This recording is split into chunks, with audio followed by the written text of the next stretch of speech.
మధ్యప్రాచ్యం మళ్లీ రణరంగంలా మారుతోంది. దక్షిణ లెబనాన్లోని సిడాన్ తీర ప్రాంతం శివారులో ఉన్న ఐనల్ హిల్వే పాలస్తీనా శరణార్థి శిబిరంపై ఇజ్రాయెల్ డ్రోన్ దాడి చేసింది. యుద్ధం నుండి పారిపోయిన వారు ఆశ్రయం పొందే ప్రాంతంపై ఐడిఎఫ్ దాడులు చేయడం ఇప్పుడు సంచలనంగా మారింది.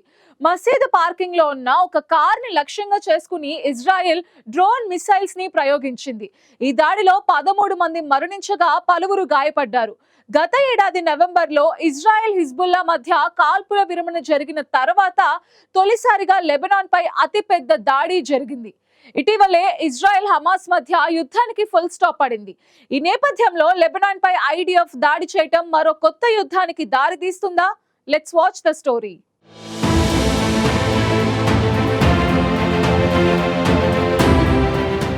దక్షిణ లెబనాన్లోని సిడాన్ తీర ప్రాంత శివార్లలో ఉన్న ఒక పాలస్తీనా శరణార్థి శిబిరం మరోసారి రక్తం చెందింది. ఇజ్రాయెల్ వైమానిక దాడిలో 13 మంది ప్రాణాలు కోల్పోయారు, పలువురు తీవ్రంగా గాయపడ్డారు. లెబనీస్ ఆరోగ్య మంత్రిత్వ శాఖ ఈ సంఖ్యలను అధికారికంగా ప్రకటించగానే అక్కడి వాతావరణం మరింత విషాదంగా మారింది. అయితే ఈ దాడిని ఇజ్రాయెల్ డిఫెన్స్ ఫోర్సెస్ అంగీకరించింది. ఇది హమాస్ శిక్షణా కేంద్రమని, హమాస్ ఎక్కడ పనిచేసినా వదిలిపెట్టమని హెచ్చరించింది. ఇప్పుడు ఇక్కడ కూడా హమాస్ శిక్షణా కేంద్రమే ఉందంటూ ఒక మసీదు పార్కింగ్ ప్రాంతంలో నిలిపిన కారుని మొదట లక్ష్యంగా చేసుకుని డ్రోన్తో దాడి చేసింది. గత ఏడాది సెప్టెంబర్లో ఇజ్రాయెల్ హిజ్బుల్లా మధ్య కాల్పుల విరమణ ఒప్పందం కుదిరింది. ఆ తర్వాత తొలిసారిగా ఇజ్రాయెల్ లెబనాన్ భూభాగంపై దాడి చేసింది. వాస్తవానికి గత 2 సంవత్సరాలుగా ఇజ్రాయెల్ లెబనాన్ను వదలడం లేదు. లక్ష్యాలు మారినా ఇజ్రాయెల్ లక్ష్యం మాత్రం విధ్వంసమే. హమాస్, హిజ్బుల్లా నాయకులపై వైమానిక దాడులు, డ్రోన్ దాడులు వరుసగా కొనసాగుతున్నాయి. 2024 జనవరిలో బీరుట్లో హమాస్ లీడర్ సలేహ్ అరౌరీని డ్రోన్ దాడితో హతమార్చింది.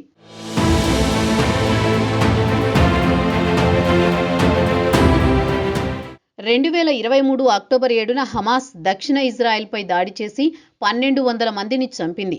250 మందిని బందీలుగా తీసుకువెళ్లింది. దానికి ప్రతీకారంగా ఇజ్రాయెల్ గాజాపై భారీ బాంబులు కురిపించింది. ఇప్పటి వరకు 67,000 మందికి పైగా పాలస్తీనియన్లు మరణించారు. హమాస్పై ఇజ్రాయెల్ దాడులు మొదలుపెట్టిన మరుసటి రోజు నుంచే హిజ్బుల్లా ఇజ్రాయెల్ సరిహద్దులపై రాకెట్లు ప్రయోగించడం మొదలుపెట్టింది. ఆ చిన్న ఘర్షణలు 2024 సెప్టెంబర్ చివరికి పూర్తిస్థాయి యుద్ధంగా మారాయి. ఇజ్రాయెల్ లెబనాన్లోకి సైన్యాన్ని పంపింది. బీరుట్తో సహా దక్షిణ లెబనాన్ను బాంబులతో నాశనం చేసింది. ఒకేసారి ఇజ్రాయెల్, హమాస్, హిజ్బుల్లా మధ్య యుద్ధం ప్రపంచ రాజకీయాలనే మార్చేశాయి. ఇలా 3 పక్షాలు 3 దిక్కుల నుంచి దాడులు జరపడంతో మధ్యప్రాచ్యంలో పరిస్థితి వేగంగా పతనమైంది. దాడుల కారణంగా నగరాలు ఖాళీ అయ్యాయి, సరిహద్దు ప్రాంతాలు దహనమయ్యాయి. ఇరు దేశాల ప్రజలు భయంతో ఇళ్లను వదిలి శరణార్థి శిబిరాలకు వెళ్లిపోయారు.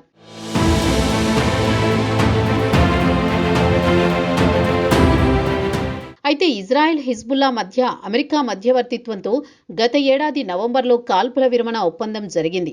హిజ్బుల్లా లిటానీ నది ఉత్తరానికి వెనక్కి వెళ్లాలి, ఇజ్రాయెల్ సైన్యం దక్షిణ లెబనాన్ నుంచి వైదొలగాలి. కానీ ఆ ఒప్పందం తర్వాత కూడా ఇజ్రాయెల్ లెబనాన్లో 270 మందికి పైగా చంపేసిందని లెబనాన్ ఆరోగ్య మంత్రిత్వ శాఖ చెబుతోంది. దాదాపు 850 మంది గాయపడ్డారు. గత 4 దశాబ్దాల ఇజ్రాయెల్ హిజ్బుల్లా ఘర్షణల్లో లెబనాన్లో 4,000 మంది, ఇజ్రాయెల్లో 127 మంది మరణించారు. చిన్న డ్రోన్ దాడుల నుంచి పెద్ద స్థాయి వైమానిక దాడుల వరకు శాంతికి ఇజ్రాయెల్ అవకాశమే ఇవ్వలేదని లెబనాన్ వాదిస్తోంది. తాజా దాడితో ఇజ్రాయెల్ శాంతి ఒప్పందాన్ని అమలు చేస్తుందా అనే అనుమానం వ్యక్తమవుతోంది. ఇలా ఒక్కొక్క దాడి చేస్తూ హమాస్, హిజ్బుల్లాను ఇజ్రాయెల్ రెచ్చగొడుతోందా, లేదా హిజ్బుల్లా రాకెట్లు ప్రయోగిస్తే మళ్లీ పెద్ద యుద్ధం మొదలవుతుందా అనే చర్చ జరుగుతోంది.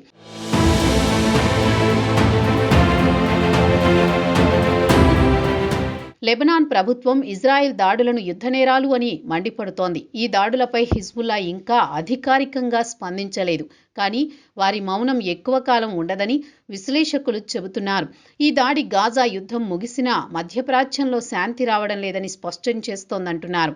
ఒకవైపు గాజాలో ఆహారం, మందులు లేక ప్రజలు చనిపోతుంటే, మరోవైపు లెబనాన్లో శరణార్థి శిబిరాలు లక్ష్యంగా మారుతున్నాయి.